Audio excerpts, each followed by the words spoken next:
ವಿರಾಮದ ಬಳಿಕ ಮತ್ತೆ ಸ್ವಾಗತ. ರಾಜ್ಯ ರಾಜಕಾರಣದಲ್ಲಿ ಉದ್ಯಮಿ ಗೌತಮ್ ಅದಾನಿ ಮತ್ತು ಮುಖ್ಯಮಂತ್ರಿ ಡಿಕೆ ಶಿವಕುಮಾರ್ ಭೇಟಿ ತೀವ್ರ ಸಂಚಲನ ಮೂಡಿಸಿದೆ.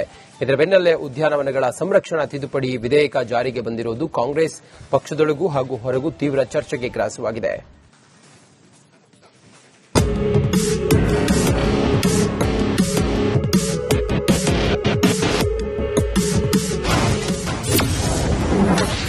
ಅದಾನಿ ಸಿಎಂ, ಡಿಕೆಶಿ ಭೇಟಿಗೆ ವರಿಷ್ಠರ ಬೇಸರ.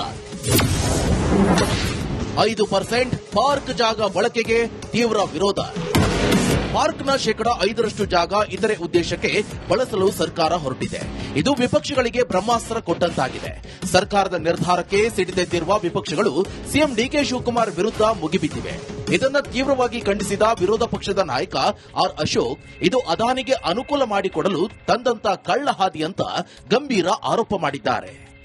ಗೌರವಾನ್ವಿತ ರಾಹುಲ್ ಗಾಂಧಿಯವರು ಅದಾನಿ ಬಿಜೆಪಿ ಏಜೆಂಟ್ ಅಂತೆ. ಅದಾನಿ ಬಿಜೆಪಿಯ ಏಜೆಂಟ್ 100 ಸರಿ ಹೇಳ್ಬಿಟ್ಟವ್ರೆ. ಮತ್ತೆ ಅವ್ರ ಪಾರ್ಟಿಯವ್ರಿಗೂ ಎಲ್ಲಾ ಮೀಟಿಂಗ್ ಅಲ್ಲೂ ಹೇಳಿದ್ದಾರೆ ಅದಾನಿ ಬಿಜೆಪಿಯ ಏಜೆಂಟ್ ಅಂತ. ಈ ಕರ್ನಾಟಕ ಸರ್ಕಾರ ಅದಾನಿಯವರಿಗೆ ರೆಡ್ ಕಾರ್ಪೆಟ್ ಹಾಕಿದೆಯಲ್ಲ, ಈಗ ಇವತ್ತು ಭೇಟಿನೂ ಕೂಡ ನಡೀತಾ ಇದೆ. ರಾಹುಲ್ ಗಾಂಧಿ ಪರ್ಮಿಷನ್ ಕೊಟ್ರಾ? ರಾಹುಲ್ ಗಾಂಧಿ ಪರ್ಮಿಷನ್ ತಗೊಂಡಿದ್ದೀರಾ? ಸೋನಿಯಾ ಗಾಂಧಿ ಪರ್ಮಿಷನ್ ತಗೊಂಡಿದ್ದೀರಾ? ಅವ್ರದೇನ ಅನುಮತಿ ತಗೊಂಡಿದ್ದೀರಾ? ಅಲ್ಲಿ ಮಾತ್ರ ಡೆಲ್ಲಿಯಲ್ಲಿ ಅದಾನಿ ವಿರುದ್ಧ, ಕರ್ನಾಟಕ ಕಾಂಗ್ರೆಸ್ ಅದಾನಿ ಪರ. ಇದು ಡಬಲ್ ಸ್ಟ್ಯಾಂಡರ್ಡ್ ಅಲ್ವಾ ನಿಮ್ಗೆ? ಉದ್ಯಾನವನ ವಿಧೇಯಕ ಜಾರಿ ಸಂದರ್ಭದಲ್ಲಿ ಸಿಎಂ ಡಿಕೆ ಶಿವಕುಮಾರ್ ಗೌತಮ್ ಅದಾನಿ ಭೇಟಿ ಹಲವು ಅನುಮಾನಗಳಿಗೆ ಎಡೆಮಾಡಿಕೊಟ್ಟಿದೆ. ಈಗಾಗಲೇ ಕಾಂಗ್ರೆಸ್ ಪಕ್ಷದಲ್ಲಿ ಆಂತರಿಕ ಚರ್ಚೆ ಶುರುವಾಗಿದೆ. ರಾಷ್ಟ್ರೀಯ ಮಟ್ಟದಲ್ಲಿ ಗೌತಮ್ ಅದಾನಿಯವರನ್ನ ತೀವ್ರವಾಗಿ ವಿರೋಧಿಸುತ್ತಿರುವ ಎಐಸಿಸಿ ಅಧ್ಯಕ್ಷ ಮಲ್ಲಿಕಾರ್ಜುನ್ ಖರ್ಗೆ ಹಾಗೂ ರಾಹುಲ್ ಗಾಂಧಿಯವರ ನಿಲುವಿಗೆ ವಿರುದ್ಧವಾಗಿ ರಾಜ್ಯದಲ್ಲಿ ಈ ಭೇಟಿ ನಡೆದಿರುವುದು ಹೈಕಮಾಂಡ್ ವಲಯದಲ್ಲಿ ಬೇಸರ ಮೂಡಿಸಿದೆ ಎನ್ನಲಾಗಿದೆ.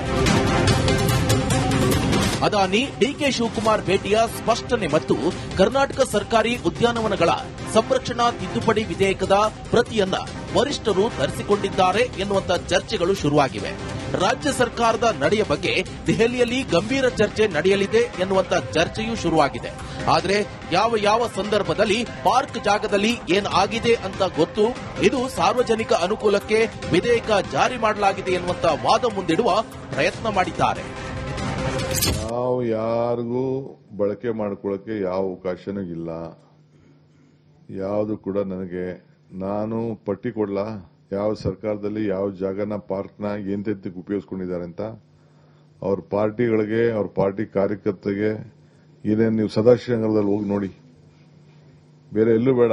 ನನ್ನ ಮನೆಗೆ ಬನ್ನಿ, ಅಲ್ಲೇ 2 ನಿಮಿಷಕ್ಕೆ ಹೋಗಿ ಸದಾಶಿವನಗರದಲ್ಲಿ ಪಾರ್ಕ್ ಇತ್ತು. ಪಾರ್ಕ್ ಏನಾಗಿದೆ, ಏನ್ ಮಾಡಿದ್ದಾರೆ ಅನ್ನೋದು ನೀವು ನೋಡಿ. ನಾವು ಆ ಕೆಲಸ ಮಾಡ್ತಾ ಇಲ್ಲ. ಯಾವುದೇ ಆಗಲಿ ಇವತ್ತು ಯಾವ ಬಿಲ್ಡಿಂಗು ಕಟ್ಟೋದಿಲ್ಲ, ಯಾವ ಅದಾನಿ ಸುದ್ದಿನೂ ಇಲ್ಲ. ಈ ಬೆಳವಣಿಗೆಯಿಂದಾಗಿ ಕಾಂಗ್ರೆಸ್ ಪಕ್ಷವು ರಾಷ್ಟ್ರೀಯ ನಿಲುವು ಮತ್ತು ರಾಜ್ಯದ ಆಡಳಿತಾತ್ಮಕ ನಿರ್ಧಾರಗಳ ನಡುವೆ ಇಕ್ಕಟ್ಟಿಗೆ ಸಿಲುಕಿದಂತಾಗಿದೆ. ಸಿಎಂ ದೆಹಲಿ ಭೇಟಿ ಸಂದರ್ಭದಲ್ಲಿ ವರಿಷ್ಠರಿಗೆ ವಿವರಣೆ ನೀಡುವ ಸಾಧ್ಯತೆಗಳು ಇವೆ ಎನ್ನಲಾಗ್ತಾ ಇದೆ. ಹೈಕಮಾಂಡ್ನ ಅಸಮಾಧಾನ ಮತ್ತು ವಿಪಕ್ಷಗಳ ಆಕ್ರಮಣಕಾರಿ ಧೋರಣೆಯನ್ನ ಡಿಕೆ ಶಿವಕುಮಾರ್ ಮತ್ತು ರಾಜ್ಯ ಸರ್ಕಾರ ಹೇಗೆ ಎದುರಿಸಲಿದೆ ಎಂಬುದನ್ನು ಕಾದು ನೋಡಬೇಕಿದೆ.